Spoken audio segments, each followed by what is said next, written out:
ಕಿತ್ತೂರು ರಾಣಿ ಚೆನ್ನಮ್ಮ ಅವರು ಕ್ರಿ. 1778ರಲ್ಲಿ ಬೆಳಗಾವಿ ಜಿಲ್ಲೆನ ಕಿತ್ತೂರಿನಲ್ಲಿ ಜನಿಸಿದರು.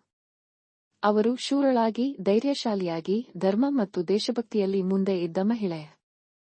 ಬಾಲ್ಯದಿಂದಲೇ ಕತ್ತಿ ಹಿಡಿಯುವ ಅಭ್ಯಾಸ, ಹತ್ತಿರದ ಕಾಡಿನಲ್ಲಿ ಕುದುರೆ ಸವಾರಿ ಮಾಡುವುದು ಅವರ ಪ್ರಿಯವಾದುದು. ಅವರು ಕಿತ್ತೂರಿನ ರಾಜ ಮಲ್ಲಸರ್ಜನಿಗೆ ವಿವಾಹವಾಗಿ ಆ ನಂತರ ರಾಜಮಹಿಷಿಯಾಗಿ ರಾಜ್ಯದ ಕಡೆಯಿದ್ದಾರೆ.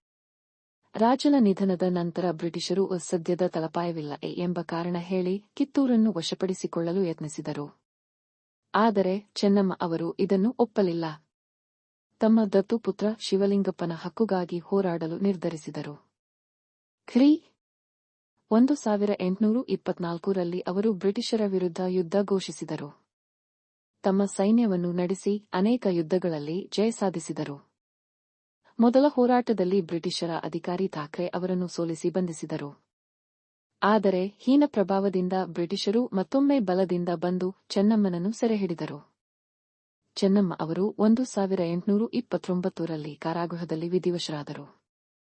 ಅವರು ಭಾರತದ ಸ್ವಾತಂತ್ರ್ಯ ಹೋರಾಟದ ಮೊದಲ ಮಹಿಳಾ ಹೋರಾಟಗಾರಳಾಗಿ ಇತಿಹಾಸದಲ್ಲಿದ್ದುಕೊಂಡಿದ್ದಾರೆ. ಅವರ ಶೌರ್ಯ, ತ್ಯಾಗ ಮತ್ತು ದೇಶಭಕ್ತಿಯು ನವಪೀಳಿಗೆಗೆ ಸ್ಫೂರ್ತಿಯಾಗಿದೆ.